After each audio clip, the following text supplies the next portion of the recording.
Élection départementale 2015, toutes les infos pour comprendre les enjeux de ce scrutin. Tout de suite, le sommaire. Les départements en première ligne dans l'action sociale, sans eux pas de RSA et le défi est de taille car les bénéficiaires sont de plus en plus nombreux. Comment font-ils face à cette demande? Reportage dans l'Essonne. Le Parti communiste va-t-il perdre ses deux derniers bastions communistes? Redécoupage des cantons, mésentente entre le PCF et le parti de Jean-Luc Mélenchon. Tous les ingrédients du basculement sont réunis. On en parle dans cette édition. Les clips de campagne, un grand classique des élections et pas toujours du meilleur goût. La sélection de Caroline Deschamps dans un instant.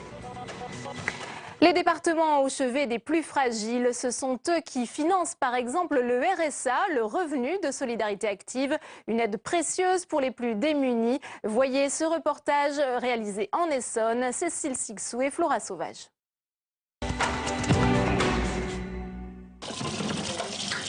Il y a 4 ans, Bali travaillait encore comme agent de nettoyage. Mais en 2011, elle est licenciée suite à des problèmes de santé. De CDI, elle passe à des CDD, puis à des contrats d'intérim. Voilà, tout est là. Tous mes contrats sont là. Aujourd'hui, elle vit seule dans ce studio et touche le RSA, près de 500 € par mois. Ce matin, elle a rendez-vous à la Maison des Solidarités de Palaiseau. Ici, des agents du département accueillent et conseillent les habitants en difficulté. Je vous remercie d'être venu, Bali. Je voulais qu'on fasse un petit peu le point par rapport à l'action Rompre l'isolement. Bali vient faire le point sur le projet de chorale auquel elle participe avec d'autres allocataires du RSA, une initiative mise en place par le département pour rompre l'isolement. Cette action, elle est vraiment là en fait pour que les gens puissent tisser du lien social. Voilà, côtoyer en tout cas d'autres personnes, valoriser leurs compétences, reprendre confiance en eux et puis aussi se faire plaisir parce qu'on a aussi le droit de se faire plaisir même quand on est bénéficiaire du RSA. J'oublie mes soucis déjà et je me suis familiarisée avec toutes les gens qui sont là et j'aime bien. Je suis passé à l'accueil. Comme Bali, dans le bureau adjacent, Maurice, lui aussi touche le RSA depuis janvier 2014. Ce matin, il rencontre l'assistante sociale. Je vais peut-être essayer de trouver autre chose si je ne trouve pas dans la branche où je travaillais. Il parle de son projet professionnel avec Bénédicte. Elle l'aide à trouver des solutions adaptées pour le faire revenir dans l'emploi. Quand on arrive à 50 ans et qu'on ne retrouve pas de boulot dans sa branche, Maurice l'a dit, lui, il s'est remis en cause, il cherche autre chose. Avec ce qu'il a, on cherche quel est le petit bout de formation qui manque pour qu'il puisse réaliser un projet professionnel. Faire des formations, participer à des chantiers d'insertion ou juste sortir de l'isolement, le Conseil général de l'Essonne multiplie les initiatives pour réinsérer ceux qui touchent le RSA dans le monde du travail. Car dans le département francilien, les allocataires sont nombreux, 26 000 au total, et ce chiffre n'a cessé d'augmenter depuis 2009. On a 40% d'évolution sur ces années-là. Pour Guy Bonneau, en charge de l'insertion au Conseil général, la situation est de plus en plus difficile à gérer car le département de l'Essonne doit mettre la main à la poche pour boucler les enveloppes allouées au RSA. Cette année, si vous voulez, il a fallu trouver 10 millions d'euros de plus, rien que pour ça. Dans un budget où, en gros, il n'y a pas de recettes supplémentaires, voire il y a un peu de baisse. Vous avez entendu dire que les collectivités locales étaient ponctionnées. Et donc, nous, on sait que l'année 2016, la ponction, la diminution, disons, des dotations de l'État va se poursuivre.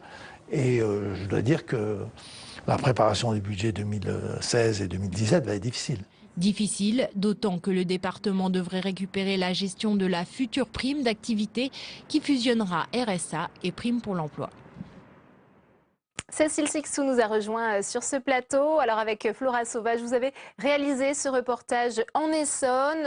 On le voit, les départements sont en première ligne en matière d'action sociale et notamment avec cette prime d'activité. Que va-t-il se passer pour les départements, Cécile? Oui, alors comme je dis à la fin du reportage, l'idée de la prime d'activité, c'est de fusionner deux allocations existantes que sont le RSA et la prime pour l'emploi en une seule. L'idée du gouvernement, Delphine, c'est de simplifier le système, car actuellement, on a 2 mesures d'incitation à l'emploi qui sont très compliquées et qui fonctionnent pas bien.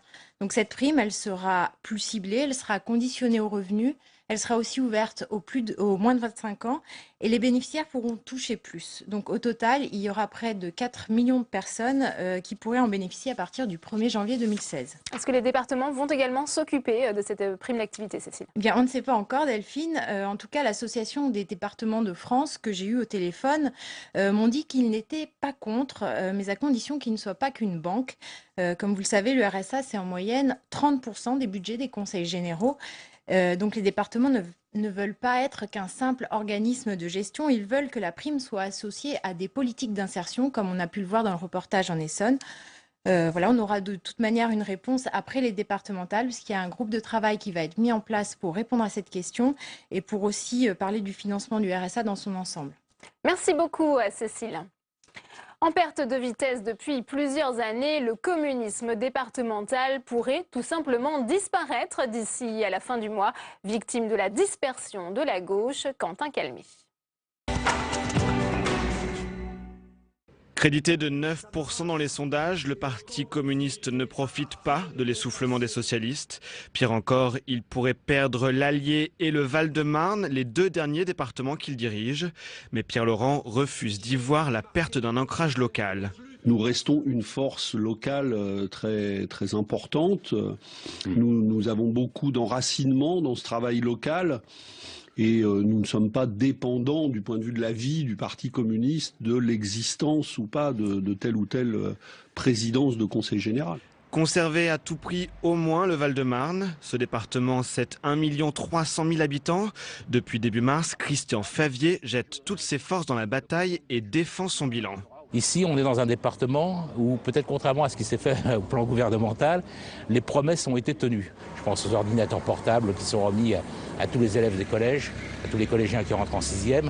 Et je crois que les Val-de-Marnais, au-delà d'ailleurs même de la gauche, souvent tiennent aussi à cette politique-là, ils sont attachés. Ambition des élus communistes, dénoncer l'austérité des politiques actuelles et faire des départements un rempart contre l'austérité.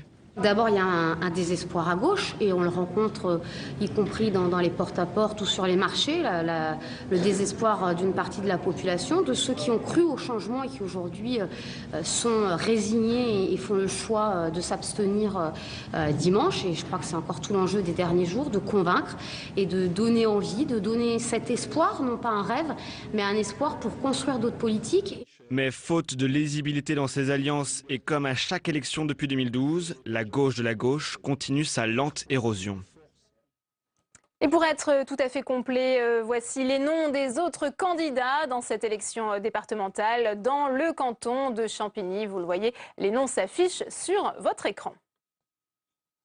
Et j'accueille les chroniqueurs de ce journal des départementales. Avec nous, Saveria Rojek et Caroline Deschamps. Alors, Saveria, pour ces élections, eh bien, c'est le conseil départemental qui va remplacer le conseil général. On en a déjà parlé. Mais quelles vont être les compétences de cette assemblée et à quoi sert un conseiller départemental? Alors, le département, il est compétent dans 5 grands domaines. D'abord, tout ce qui concerne l'aide sociale et la santé, c'est-à-dire les aides à l'enfance, la protection de la famille, l'adoption, les caisses d'allocation familiale, les maisons de retraite ou encore le RSA. Tout ça, c'est géré par votre département. Deuxième grand domaine de compétences, l'enseignement. C'est votre département qui construit et entretient les collèges. D'ailleurs, la gestion des collèges devait être confiée aux régions, c'est ce qui était prévu dans la réforme territoriale.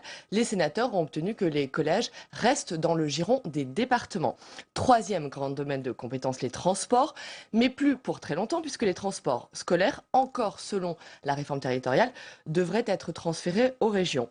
Quatrième domaine, la voirie, c'est-à-dire toutes les routes départementales, mais aussi, et c'est important, les ports de pêche et de commerce. Enfin, dernier domaine de compétences de votre département, le patrimoine, c'est-à-dire les musées départementaux, les bibliothèques ou encore les archives. Merci beaucoup, Saveria.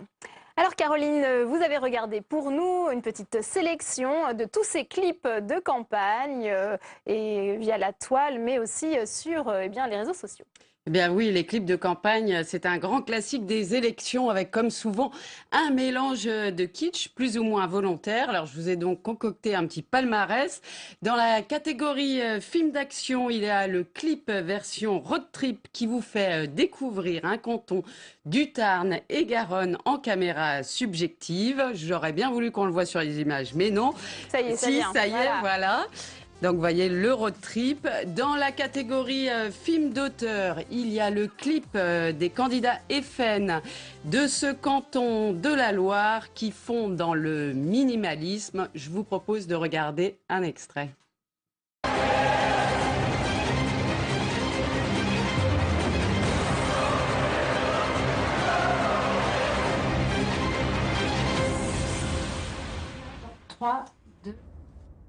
Alors ça, en fait, c'était le prix des effets spéciaux. Hein. C'était les candidats PS dans le Nord, vous avez vu, avec plein de feux d'artifice. Donc, dans la catégorie, je le disais, film d'auteur, il y a le clip des candidats FN. Et vous allez le voir, c'est très minimaliste.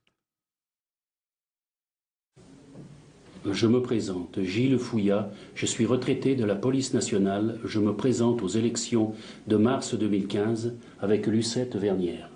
Tout à fait d'accord. Je me présente, Lucette Vernière, je suis retraitée, couturière, très motivée de ces élections. Nous comptons sur vous pour voter en masse. La France a besoin de vous. Alors, elle se métamorphose telle Cendrillon. C'est cette candidate alsacienne qui remporte assurément le prix du costume. On va le voir à l'image. Voilà, le folklore pour les départementales. Enfin, prix du remake au canton de Mirecourt dans les Vosges qui utilise la musique du Seigneur des Anneaux. Extrait. Nathalie Babouot, Guy Sauvage et leurs remplaçants, Jacqueline Vignola et Jean-Luc Couzeau, présentent leur candidature parce qu'ils sont amoureux de notre territoire, attachés à ses habitants et qu'ils ont à cœur de préserver notre ruralité et sa qualité de vie. De même que son patrimoine et son histoire. Voilà Delphine, c'est un peu quand le canton devient je vais pas y arriver, la comté, le village des Hobbits. Merci beaucoup Caroline. À suivre la revue de presse quotidienne régionale préparée par Pierre-Henri Gergonne. Bonjour à tous. L'abstention, cette abstention, celle qui hante les nuits des candidats au départemental, celle qui affole également les instituts de sondage, eh bien, c'est dans ce contexte qu'il faut saluer l'initiative de la station de ski de Lens-en-Vercors, en Isère. Elle est dévoilée par Le Parisien, qui propose cette station dimanche prochain des forfaits bradés à tous ceux qui sont passés dans l'isoloir. Une journée de ski à 9 €, c'est pas mal, au lieu de 18,50 €, un coup de tampon tout à fait citoyen qui a déjà fait ses preuves. En effet, lors des dernières municipales, raconte Le Quotidien, cette initiative avait connu un réel succès citoyen bien sûr, mais également un bien joli coup de pub pour cette bien jolie station iséroise. Alors, face à un électorat démobilisé, dit-on, mais connecté, beaucoup de candidats jouent la carte des réseaux sociaux, Twitter en particulier. Et à Clermont-Ferrand, nous révèle La Montagne, eh bien, il se passe toujours quelque chose, même, visiblement, si le phénomène ne concerne qu'une minorité de candidats. Alors, qu'est-ce qu'on fait ? Eh bien, on se met en scène, on retransmet des bribes de réunions publiques, bref, on essaye de faire le buzz avec plus ou moins de succès, plus ou moins d'humour. Finalement, reconnaît La Montagne, les échanges avec les électeurs sont rares, comme quoi le tractage et l'affichage, les deux mamelles de toute élection, ont encore un bien bel avenir. Étrange histoire, en revanche, en Alsace, à un moment où l'on parle beaucoup de laïcité. Un élu socialiste du département du Haut-Rhin, très discrètement retiré des murs de la salle des séances du Conseil général, un crucifix du XVe siècle pour le confier à un ecclésiastique local.